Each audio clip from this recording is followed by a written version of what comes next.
Hi, and welcome. You're listening to the X22 Report. My name is Dave, and this is episode 1559A, and today's date is May 3rd, 2018, and the title of the episode is Central Banks Shift Strategy to Counter Patriots.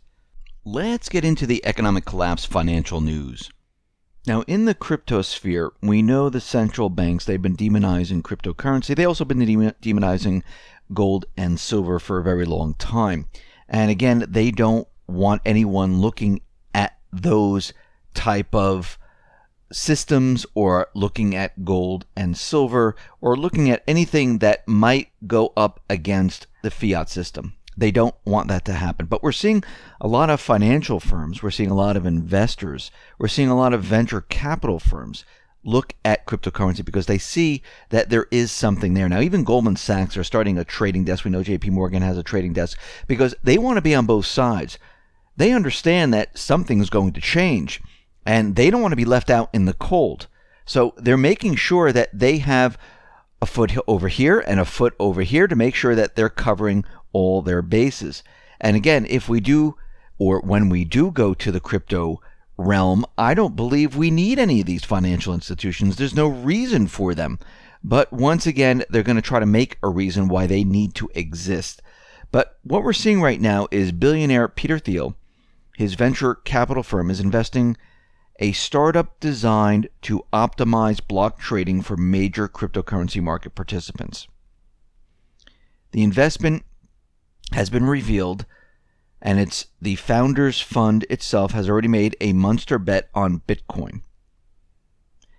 It also confirms that Thiel's bullish view on Bitcoin reported in October last year when the billionaire investor argued that critics of Bitcoin were underestimating the cryptocurrency. He went on to say, if Bitcoin ends up being the cyber equivalent of gold, and it has a great potential left, and it's very different kind of thing from what people in Silicon Valley focus on, companies, not algorithms, not protocols.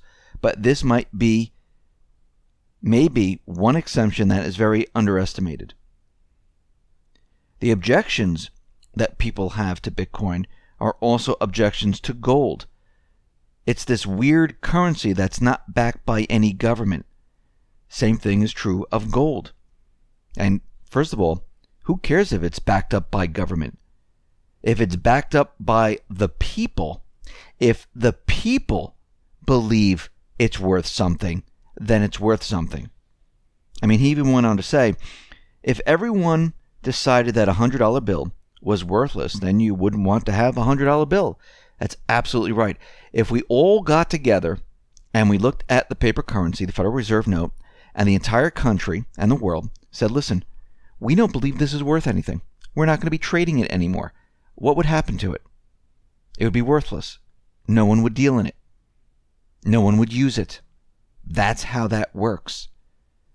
Now, we can see that these individuals understand what is coming. They understand that things are about to change. And I do believe the central banks, they're going to be fighting all the way down until the central banks are completely obsolete. And from what I see coming, I think the central banks, they're on their last leg and they will become obsolete unless something major changes. But we're on that course right now. Now, the economy in the United States is continually declining. Nothing's changed here. The statistics that they've been using since 2008, prior to 2008, where they even manipulated past 2008, everything's the same. Nothing has changed whatsoever. And what Trump is doing right now, he's using what was given to him to push the economy to the edge. And I'm going to show you in a little bit how the corporate media, the Fed, the establishment, how they're trying to gain the narrative and how they're getting ready to push their agenda. And they're doing it very slowly right now. And they're trying to make their case of why certain things are about to happen. But if we look at U.S. factory orders, they rose by 1.6% month-on-month in March. And they were revised up to 1.6 So that means they were much lower. Now, if we look at factory orders year on year, we see a pattern here. And if we look in the year of 2014 going into 2015, factory orders dropped to the lowest point since 2001. I mean, it was only lower in 2008. And back then, during that low period of 2001, we were in a recession. If we go all the way back to the 90s, it wasn't as low as it was in 2014, 2015, and we were in a recession. 2008, it was really, really low, and we were in a recession. And what we're seeing right now is that it was pushed up, and it looks like we're heading to that point where we are going to be heading into a recession because we hit the top. We are now coming down. We also see capital goods shipments. They also have dropped. And when we start to look at all this, we start to see that all these different indicators are showing us that we are either in a recession or headed towards a huge depression, and that is the collapse of the economy. We see U.S. worker productivity. Well, that has been revised lower. That is dropping. The unit labor cost year on year has dropped. And this is the second time in a row that this has happened. And what we're seeing right now is that all these different indicators that we've been looking at, factory orders, durable goods, inflation, the subprime delinquency rate, the Fannie Mae where they're lowering the requirements of getting a mortgage. They're doing all of this, and all this is being manipulated and changed to keep this entire system afloat. That's why they're doing all this. If you go back to 2008 and you look prior to 2008, you could see that they were bringing in subprime people into the housing arena. They knew the subprime securities were complete garbage. They were bringing them in, putting them into these subprime securities, wrapping it up, and basically selling it to pensions and things like that to have them invest in it. We also see the same thing happen in the automobile market. Credit was out there. People were just, in debt up to their eyeballs. People were taking home equity line of credit on their houses to buy certain things or to improve their homes because they thought they were going to get a lot more money for it because real estate never goes down. And what was happening during this period with the stock market and everything else, they were bringing in everyone they possibly could into the system. And those people who pumped it up, that knew the insider information, that knew what was going to happen, they were getting out.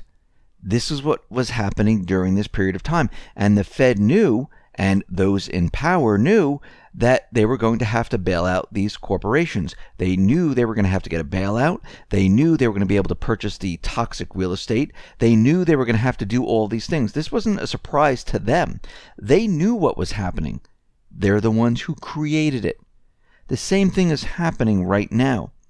And yesterday we showed how the corporate media is out there, and they're saying that the economy is not doing that great. It's the same exact economy when Obama came into office, and they told us that this is an incredible economy. We're in a recovery. Everything's getting better. The economy really didn't change.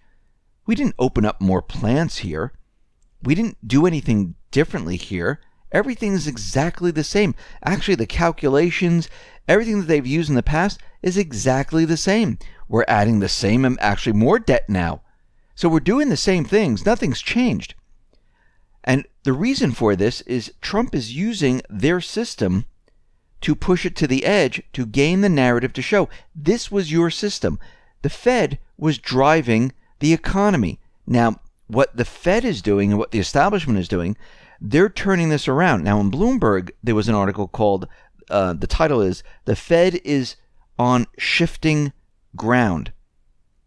And the first line is, "The biggest short-term threat to the U.S. economy comes from President Trump's dangerous maneuvers on trade, not the Federal Reserve monetary policy." So they're making it very clear that it's because of Trump that is the biggest threat to the economy, not the Federal Reserve. and went on to say, but knowing this doesn't much help the Fed do its job, which is getting more complicated for reasons closer to home. The outlook for inflation is shifting, and Fed officials are wondering how to respond. What they're really saying is, okay, we need to gain the narrative on the economy because we can see what Trump is doing. Now, this is a game that is being played here, and they understand that they have to shift. This is why I believe they might not even raise interest rates right now because they're waiting to see what Trump's going to do. Trump's waiting to see what the Fed's going to do because both of them are trying to push the economy to the edge and gain the narrative. And this is why the Fed is saying we might have to shift and change things up to gain this narrative. And they're already pushing the blame onto Trump. This is the whole thing. And you're going to see a lot more articles come out, and you're going to see it on CNN, you're going to start to see it on ABC, NBC, CBS, all the news stations very soon, where they're saying that the economy is not doing well. This is the reasons. They're going to talk about most likely manipulation and why these numbers aren't the real numbers. They're going to start to make the case of why this stuff isn't real. Now, of course, what Trump is going to do, he's going to turn it around saying, listen, I haven't changed a thing here. These were the same exact calculations. These were the same exact numbers. This is exactly what Obama was doing from the beginning. And the Fed was relying on this data. I believe this is why he hasn't changed anything, because he wants to use this against them. He's going to trap them in what they've done in the past and what is being done in the present and what's being done in the future. He's going to use all of this, and they're going to show that this is what has been done. And I believe this is when they're going to bring in the audit bill. He's going to sign off on it, and we're going to have the Fed audited, because once the system starts to break down, when people start to scream and yell and people are very upset because they lost their jobs, they lost their wealth and whatnot, they're going to want something to be done here. They're going to want to point fingers at something. And this is the best time to point the fingers at the Fed to say, well, wait a minute. Let's see what happened here. We had the bankers, we had the Fed. People are very upset. The economy came down. We were doing everything that Obama was doing. We kept all the calculations. We were doing everything exactly the same. And the economy, they told us, was very, very strong. And now we have a crash. Why? And this is when he can maneuver to say, okay, the Fed was controlling the economy. This is what they do. They're controlling interest rates. They're controlling the creation of currency. They're looking at the data. And why is the economy crashing when they've been telling us it's very, very strong? Let's take a look at what they've been doing. And I think this is when we start to look at what the Fed is doing. Now, of course, people are going to want action. People are going to want to see something. People are going to want to see heads roll, because when you lose your wealth, when you lose your jobs, this is when people become very, very angry. When it hits your wallet or your pocketbook or anything like that, this is when you become angry and you want things done, when it hits you personally. I mean, yes, we talk about debt.